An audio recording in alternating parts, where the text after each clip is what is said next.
Hello friends and welcome to today's session on VirusNG. In this session we will discuss how you may send the XML request body and validate your XML API response content quickly in VirusNG application. We will use the sample SOAP API for our purposes. The API details are shown on the screen. We will also share the API details in the description of this video.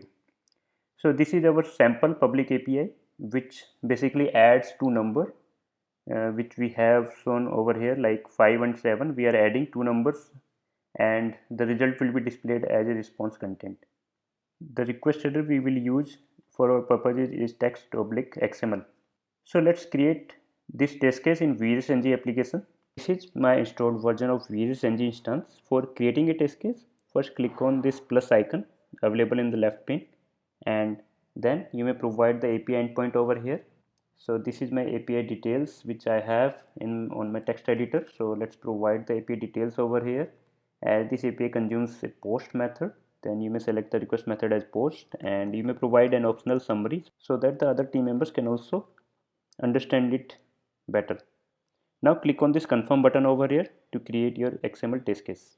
This is how you can create your test case in VirusNG application. Now let's try to provide the request body. So for that you may just click on this request tab over here, then you may click on this body sub tab, and for sending the XML request body you may just select the type as XML over here. Now we will provide the XML request body I already have in my text editor. So I will just copy it and I will paste it over here. As you can see that a star symbol will appear. That means there are some unsaved changes in the text editor, so you will need to save it. So you may just click on the save button and the changes will be persisted on your file. When you select XML as type, then Virust will automatically send application/XML as a content type header. If you want to customize it, then you may add the content type header in the request headers tab, and you may provide the custom value over here. Suppose we would like to send text oblique XML over here, then save it. Now Virust will send this particular content type header. Now see how we may validate this XML response as well. For that, just move on to the validation tab, and in the assertion, as you can see that Virus has automatically added a status code assertion which is validating against the value 200. If you want to change the expected value, you may change it by clicking over here. So let's try to run this test case to see whether it is working or not. So for that you may just click on this run single button over here in the middle pane. If we execute this test case, as we can see that our test case is working absolutely fine. You may see the executed request and and the response content by going to the execution tab. You can see the request headers and response headers as well. So far we have validated only the status code of the API. Now let us try to validate the XML body content as well. We can validate the XML response in two ways. We will explore both the ways. So the first approach is via the XML body assertions. Using the XML body assertion, you may provide the XPath expression to validate the various XML elements in the response. For this, we will need to provide the XML body assertions, and let's try to add a new assertion here, and in the source column you may select XML body. So this is our XML body, and in the property column you will need to provide the XPath expression over here. I already have calculated a XPath expression for an element in the XML response. In the expected column you may provide the expected value over here. So we are validating the value against 12. If we run the test case, then we can see that our test case has been passed. There are various other kinds of operators as well which you may use as per your own needs. Now let's try to change this expected value, say 13 over here, and if we try to run the test case again, then our test case will be failed because we were expecting 13 against the actual value 12. Changing it back to 12.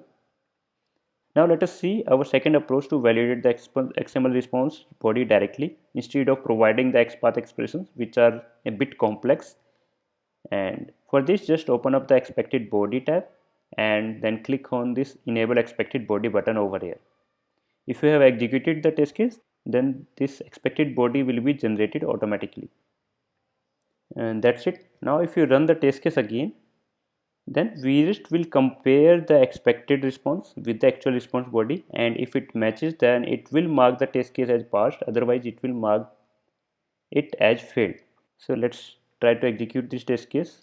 As we can see that the third assertion is checking the expected response against the actual response. You may also see the expected versus actual response over here. So you will be able to see the expected response, which is this, and this is the actual response which we have received from the server. And if both matches, then the test case will be marked as passed. And if you are using the pro version, then it will also show you the diff report if there are any differences to pinpoint the exact failures. To see the diff report, let's try to change our expected body. Say if we change it to 13 over here, and then we can save our expected body. Now if we try to run the test case, then we can see that our test case has failed because as you can see in the diff report, we were expecting 30 and we got 12 over here. So that's why the test case has failed.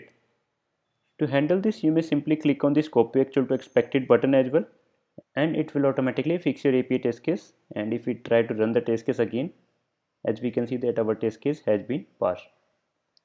Instead of providing this static hard-coded value over here, we may even use a variable over here, or if you want to ignore this particular value in the API response, then you may even use a special variable which is *var. So with the help of this special variable, you may ignore the content of this element. So if we try to run the test case again, then as you can see that our test case is still working fine. You may even ignore any attributes of the of any XML element using the *var as well. So in this way, you may send XML requests using VREST-NG, and you may quickly validate them using powerful assertions. That's it for this session. Thank you for watching this video. I hope this session has provided meaningful information to you. If you find this video helpful, then please like this video and subscribe to our channel. And feel free to comment on this video to provide your suggestions and your valuable feedback.